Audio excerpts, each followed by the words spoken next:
So welcome to Jumbo IS and welcome to our lecture series called Daily News in Shorts. In this lecture series, we cover a particular day's current affairs in a very short span of time within 30 minutes. The idea is that you get to cover your current affairs on a daily basis, but you don't have to spend your entire day just reading the newspaper. Therefore, for your facility, we will cover the entire day's current affairs within 30 minutes. Now, just watching this lecture within 30 minutes would be job half done, because just after watching it, you need to revise it as well. Why? Well, revision helps in consolidating these current affairs in your memory. Otherwise, you'll quickly forget them. Now, you can revise these current affairs from the notes provided by us, and these notes shall be shared on our Telegram channel. The link to our Telegram channel is provided in the comment section just below this video. Okay then, let's begin today's discussion. But first, let's take a look at the list of topics that we shall cover today. So in total, we'll be covering these 4 topics. Okay, number 1 on this list is new data that has come out with respect to foreign direct investment in India. And the data is not that optimistic, to be very honest. Okay, there is some sad news as far as FDI in India is concerned. So we'll talk about this. Then, well, sodium ion batteries have promised a lot to replace lithium ion batteries. Okay. Now, India has made a breakthrough with respect to sodium ion batteries to power electric vehicles and battery usage for other applications. Okay. So, we want to replace lithium ion batteries with sodium ion batteries. So, we'll talk about this. Then recently, a terrorist organization called Boko Haram, which stayed silent for quite some time. Okay. It was not that active for the past few years, has again become active in Nigeria. Okay, Boko Haram is an Islamist terrorist organization that is active in Africa. So we'll talk about this. And in the end, we'll talk about Pragati Platform for Governance, which was launched under Prime Minister's office to ensure good governance in India. Okay, so we'll talk about Pragati Platform. So these are the 4 news items that we shall focus on. Let's start discussing them one by one, starting with topic number 1, which is new data on foreign direct investment. Now, the thing is that foreign direct investment is foreign investment that comes to India. Okay. Now, the news has been a little sad. And what is it? Look, foreign direct investment is foreign investment that is coming to India, and generally foreign investment is coming to India. That's good news. Okay. But there are 2 terms that you need to be familiar with. Gross FDI, which basically talks about the foreign investment that is coming to India. Okay, and then there is this term called net FDI. Obviously, there are many Indians who are investing abroad, right? Plus, there are many old foreign investors who are taking their money away from India, back away from India. They had invested in India, but now they have decided to take their money away from India. Okay, now net FDI is gross FDI minus, well, this outflow that I was talking about. Okay, this outflow of money from India. Either maybe because domestic investors from India are investing abroad, or previous foreign investors are taking their capital out of India. Okay, this is net FDI. Now, the news is that gross FDI has remained stable in India. Okay. But net FDI numbers have been declining considerably. Okay. Now, what does that mean? Yes, foreign investment is coming to India, but money is also going out of India. There is increased outflow of money out of India. That is why net FDI numbers have declined. And this is sad news, because in net terms, we are not gaining that much. Money is coming in, but it is also going out. Okay. In 2024-25, foreign direct investment gross was 81 billion, but net FDI was 353 million. And that is very low compared to the last year's numbers. Last year, it was 10.1 billion net FDI. Now it's just 353 million. Now, this is really sad. What could be the reasons? It can either be because many Indian companies are investing abroad, or earlier foreign investors or the previous foreign investors are taking their money, repatriating their money, or disinvesting from India. Okay. Now, this is sad because that means that Indian investors and the previous foreign investors do not consider India to be an attractive investment destination, right? This is the outcome, or this is the conclusion that we can draw from it. We will further talk about what other conclusions we can draw from this data. But first, let's talk about what FDI is. So, it refers to investment made by a resident of one country into business operations or assets located in another country. Okay, so a foreigner is investing money in India. That is foreign direct investment. Now, foreign investment is of two types: foreign direct investment, foreign portfolio investment. Okay, when we talk about foreign and direct investment, that means a foreigner is buying a company in India, investing in factories in India, creating business in India. Okay, he is investing in India for a more permanent reason. Okay, whereas foreign portfolio investment is when foreign investors invest in India's stock market. Okay, this is a little temporary because today they will invest in India's stock market, tomorrow they will extract their money. Okay, but FDI is when they are here, they are investing money in India to do business in India. Okay, so FDI is different from FPI. FPI is short term and involves passive investment like stocks, but FDI is long term. Basically, if a foreign investor is doing FDI, he is investing that money to do business in India for long term. Okay, now FDI has two key features which differentiate it from FPI. First of all, FDI is non-debt creating. Okay, no debt is involved. So if foreign investor is investing money in India, well, he is not extracting interest payments. It is not a loan, it is investment. Whereas that is not the case in FPI. FPI can be both debt creating and non-debt creating. Plus, FDI involves control over business operations because like I said, a foreign direct investor is investing in India for business, doing business in India. Okay, now let's come back to the data, the pessimistic data point. Okay, why is this concerning that our FDI has declined, net FDI has declined? Okay, why is it concerning? Look, currently there is this thing going on in the world, and that is called China plus one opportunity. What do we mean by that? There are many foreign companies who have invested in China. Now, because things are a little uncertain in China because of Donald Trump's tariffs, they are now extracting their money out of China and putting their factories in other countries. This is the plus one we are talking about.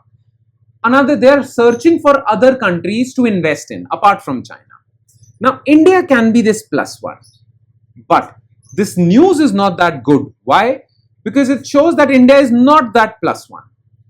Existing foreign investors are taking their money out of India. Indian investors are taking their money out of India. That means Indian investors and foreign investors consider other countries to be more attractive. So this is clearly a threat to China plus one opportunity that India had. Plus, the advantage of China plus one opportunity is being taken up by ASEAN countries. In their countries, ASEAN countries, net FDI has been increasing. That means foreign investors are preferring ASEAN over India when it comes to China plus one. Okay, so this is the threatening part. Okay, this is concerning. Though Ministry of Finance and RBI has come out with some positive things also. They say that yes, this is concerning, but you shouldn't feel that threatened. Okay, because India is about to conclude a trade deal with USA, with European Union. When these trade deals get concluded, well, then again, India would become an attractive destination for investments. So wait for this time.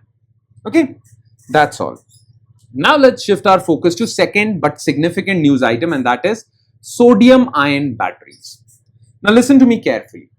Look, now the world would be run by batteries. Okay, already electronic items use batteries, but now people are shifting to electric vehicles which run on batteries. Plus, people are also looking for solar energy. Okay, people are shifting their power generation, electricity production to solar energy. Now, the problem with solar energy is when the sun is shining, then you can produce solar energy. But when the sun is not shining, night time or cloudy skies, well, you can't produce solar energy. So when the sun is shining, and if you produce solar energy, you can store it in batteries. Right? So you need batteries for storing solar energy, electricity, for electric vehicles and many other things. The catch is that most of the people prefer lithium ion batteries. Okay, lithium ion batteries are the best. But the problem is that China controls these lithium ion battery supply. Okay, China is the dominant player when it comes to lithium ion batteries. In fact, China also controls the supply of lithium. So if India is dependent on lithium ion batteries, well, India will be dependent on China, and China is an adversary. It won't want India to rise. Therefore, we need to find an alternative to lithium ion batteries. And the alternative seems promising with sodium ion batteries. A significant breakthrough by Bengaluru-based Jawaharlal Nehru Center for Advanced Scientific Research, an autonomous institute of Department of Science and Technology, has offered sodium ion batteries as an alternative to lithium ion ones. Now look, people have tried sodium ion batteries before, but they are not as effective as lithium ion batteries, so people have abandoned them. But this institute, this Bangalore-based institute, has said that we have made significant breakthrough in sodium ion batteries, and sodium ion batteries can also be effective. They can charge quickly, okay? They can charge up to 80% in just 6 minutes, and the life of these batteries can be 300 charge cycles. Not as high as lithium ion batteries, but still that is significant. And this discovery or this breakthrough was done by this institute. And if this breakthrough yields results, well, we can substitute sodium ion batteries with lithium ion batteries, and our dependency on China would reduce because sodium is readily available to us. Clear? Why is there a need for sodium ion batteries? I'll just explain. Lithium ion chemistry is the most common element in battery manufacturing, where China has a virtual stranglehold. They control the supply. Beijing controls global lithium ion battery supply chain as well as the world's lithium refining capacity. Okay. In fact, the two of the world's largest lithium ion battery manufacturers are CATL and BYD, which are also Chinese companies. Clear? So this is the problem. Now, we are searching for sodium ion batteries, and we have said that sodium ion batteries can act as an alternative to lithium ion batteries where China is the dominant player. But sodium ion batteries have their own sets of benefits and cons, pros and cons. So first, let's talk about the benefits of sodium ion batteries over lithium ion, and then we'll talk about disadvantages. Okay. First of all, lithium is not that available, sodium is available. Sodium is way more abundant than lithium and can be extracted from seawater because seawater contains salt. Salt is NaCl, right? At relatively lower cost. Then, extraction of sodium is environmental friendly. Sodium is more environmental friendly and can be transported at 0 volt. That means, well, sodium for lithium, if you want to store lithium, you have to first charge it. Otherwise, it will burn. Okay. But in case of sodium, there is no such requirement. So it is more environmental friendly. Plus, there is a cost advantage. Like I said, it is easier. At lower cost, you can extract sodium batteries. Okay. Plus, sodium ion batteries use aluminum. Lithium ion batteries use copper. Copper is more expensive than aluminum. So there is this cost advantage. Plus, sodium ion batteries are more safe. Okay. They can operate at higher temperatures, higher than lithium ion batteries. So these are the advantages of sodium ion batteries, but there are some problems as well. Okay. First of all, sodium ion batteries is just a nascent technology. That means it's a new technology. Because it's a new technology, there are not many manufacturers of sodium ion batteries in the world. Okay. So there is already shortage of supply. So there is this problem of economy of scale. Because sodium ion battery scale of production is not that high. Well, its cost is very high. Okay, so this is a problem because the technology is still at preliminary stage. Plus, limitations in flexibility. Sodium ion based batteries cannot be turned into various shapes like prismatic, cylindrical. Okay, lithium ion batteries can be turned into different shapes, and that is why it can be used anywhere. But that is not the case with sodium ion batteries. Okay. Sodium ion batteries also have a lower life cycle. Their life is low as compared to lithium ion batteries. Okay. So these are the three disadvantages. But further research and development is being done so as to make sodium ion batteries at par with lithium ion batteries. Okay. And once that happens, then we are no longer dependent on China for our requirements of batteries. Alright? Okay then. Let's move forward to third news item, and that is rise of Boko Haram in Nigeria. Now listen, there are many terrorist organizations all over the world. One terrorist organization, which is the most dreaded terrorist organization in Africa, is Boko Haram. It's an Islamist terrorist organization, and the literal translation of Boko Haram is, the word Boko Haram means that Western education is haram, is prohibited. Okay. Now, Boko Haram is a terrorist organization and it wants to rid the region with Western culture, Western education, and impose Sharia, Islamic law in that region. Okay. Now, Boko Haram was established in 2002 as a movement, Islamic movement. But later in 2009, it got converted into a militant organization. Okay. It started its cycle of violence. And from then onwards, it has been one of the most dreaded organizations. Okay. They have committed a lot of atrocities. Now, it was a little silent for past couple of years, but now it has raised its ugly head again. Now, Boko Haram is based in northeast Nigeria, but it affects neighboring countries like Niger, Chad, Cameroon also. Clear? So, the fear has been raised of a possible return to peak Boko Haram insecurity. Clear?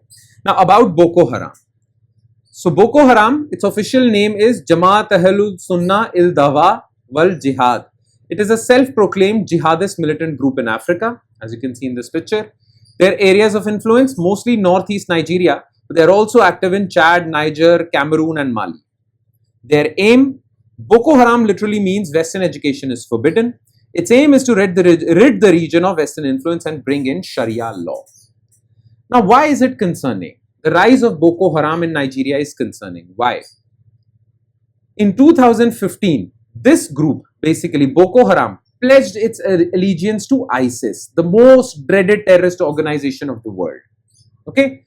Plus, since its rise as terrorist organization, Boko Haram has resulted in death of around 35,000 civilians.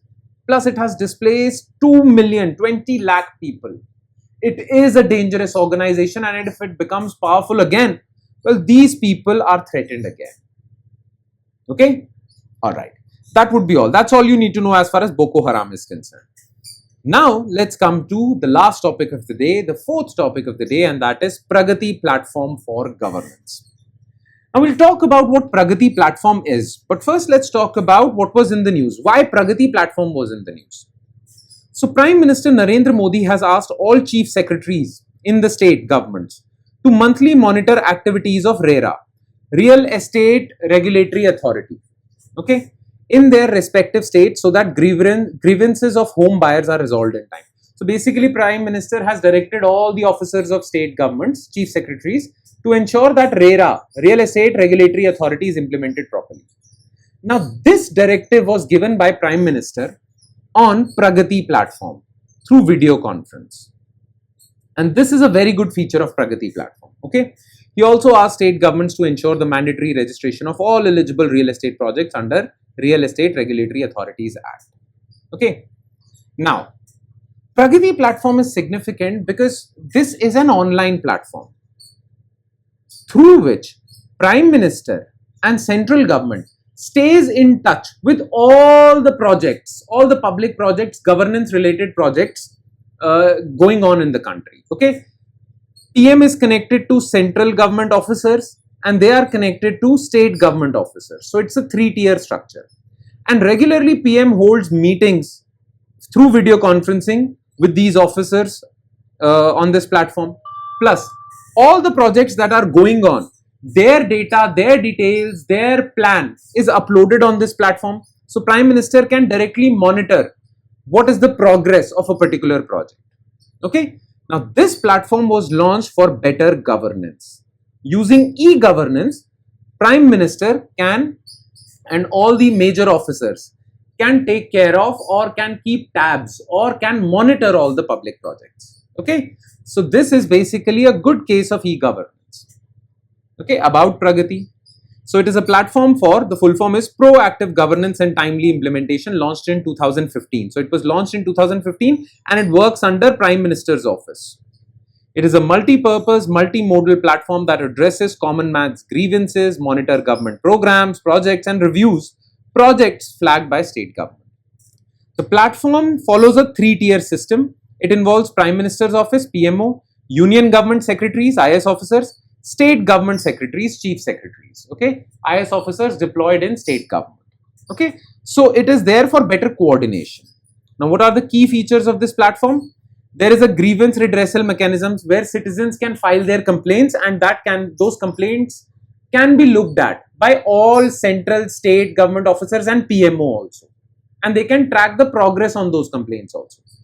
Projects can be monitored properly, program implementation can be managed properly, all the data generated through these projects will be managed properly. Center and state officers, IS officers can collaborate, so this would ensure better center-state collaboration, and it would also ensure accountability, because now in real time you can monitor each and every project, okay. So if the project is being delayed, the Prime Minister can directly ask the officer in charge, what is the status? If a complaint is not being resolved, the Prime Minister can directly ask, what is the situation, what is the status of that complaint, okay. So it definitely improves governance. Clear? That would be all, and with that we conclude today's session. Thank you so much for watching, everyone, and I'm sure it has added value to your preparation. But like I say this every time, it will add more value if you revise this lecture as well. So please do not forget to revise this. And on that note, I'll be signing off with the promise of seeing you again with another set of news items. Thank you, everyone.